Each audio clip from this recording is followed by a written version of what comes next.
मामा शकुनी के पासे का रहस्य जानकर हैरान रह जाएंगे। यह बहुत कम लोगों को मालूम होगा कि शकुनी के पास जुआ खेलने के लिए जो पासे होते थे वह उसके मृत पिता के रीढ़ की हड्डी के थे। अपने पिता की मृत्यु के पश्चात शकुनी ने उनकी कुछ हड्डियां अपने पास रख ली थीं। शकुनी जुआ खेलने में पारंगत था और उसने कौरवों में भी जुए के प्रति मोह जगा दिया था। शकुनी की इस चाल के पीछे सिर्फ पांडवों का ही नहीं बल्कि कौरवों का भी भयंकर विनाश छिपा था, क्योंकि शकुनी ने कौरव कुल के नाश की सौगंध खाई थी और उसके लिए उसने दुर्योधन को अपना मोहरा बना लिया था। शकुनी हर समय बस मौकों की तलाश में रहता था जिसके चलते कौरव और पांडवों में भयंकर युद्ध छिड़े और कौरव मारे जाएं। जब युधिष्ठिर हस्तिनापुर का युवराज घोषित हुआ तब शकुनी ने ही लाक्षागृह का षड्यंत्र रचा और सभी पांडवों को वारणावत में जिंदा जलाकर मार डालने का प्रयत्न किया।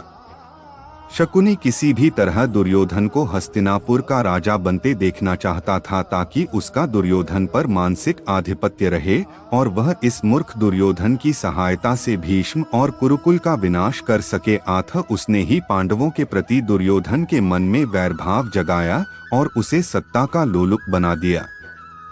ऐसा भी कहा जाता है कि शकुनी के पासे में उसके पिता की आत्मा वास कर गई थी, जिसकी वजह से वह पासा शकुनी की ही बात मानता था। कहते हैं कि शकुनी के पिता ने मरने से पहले शकुनी से कहा था कि मेरे मरने के बाद मेरी हड्डियों से पासा बनाना, ये पासे हमेशा तुम्हारी आज्ञा मानेंगे, तुमको जुए में कोई हरा नहीं सकेगा।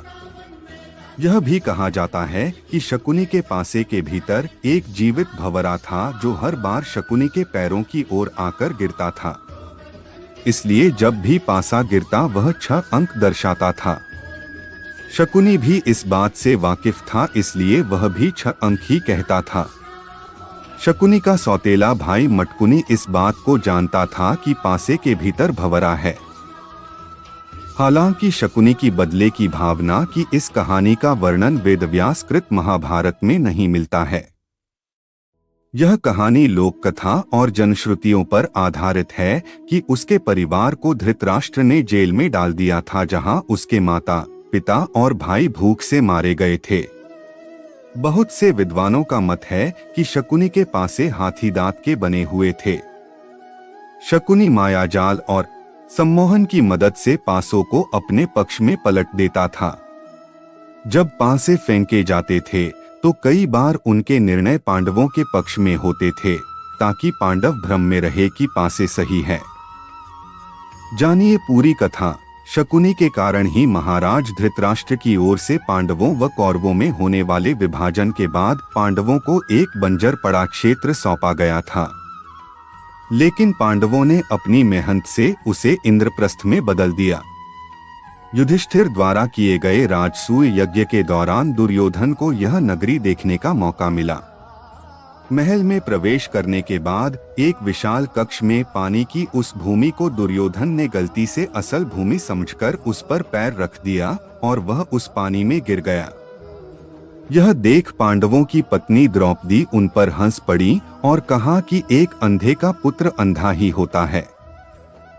यह सुन दुर्योधन बेहद क्रोधित हो उठा। दुर्योधन के मन में चल रही बदले की इस भावना को शकुनी ने हवा दी और इसी का फायदा उठाते हुए उसने पासों का खेल खेलने की योजना बनाई।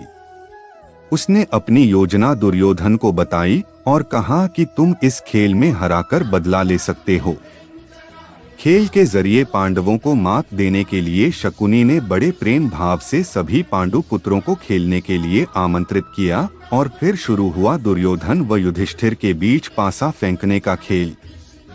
शकुनी पैर से लंगड़ा तो था, पर चौसर अथवा द्यूत क्रीड़ा में अत्यंत प्रवीण था। उसकी चौसर की महारत अथवा उसका पासों पर स्वामित्व ऐसा था कि वह जो चाहता वे अंक पासों पर आते थे। एक तरह से उसने पासों को सिद्ध कर लिया था कि उसकी अंगुलियों के घुमाव पर ही पासों के अंक पूर्व निर्धारित थे। खेल की शुरुआत में पांडवों का उत्साह बढ़ाने के लिए शकुनी ने दुर्योधन को आरंभ में कुछ पारियों की जीत युधिष्ठिर के पक्ष में चले जाने को कहा, जिससे कि पांडवों में खेल के प्रति उत्साह उत्पन्न हो सके। धीरे धीरे खेल के उत्साह में युधिष्ठिर अपनी सारी दौलत व साम्राज्य जुए में हार गए। अंत में शकुनी ने युधिष्ठिर को सब कुछ एक शर्त पर वापस लौटा देने का वादा किया कि यदि वे अपने बाकी पांडव भाइयों व अपनी पत्नी द्रौपदी को दांव पर लगाएं। मजबूर होकर युधिष्ठिर ने शकुनी की बात मान ली और अंत में वे यह पारी भी हार गए। इस खेल में पांडवों व द्रौपदी का अपमान ही कुरुक्षेत्र के युद्ध का सबसे बड़ा कारण साबित हुआ।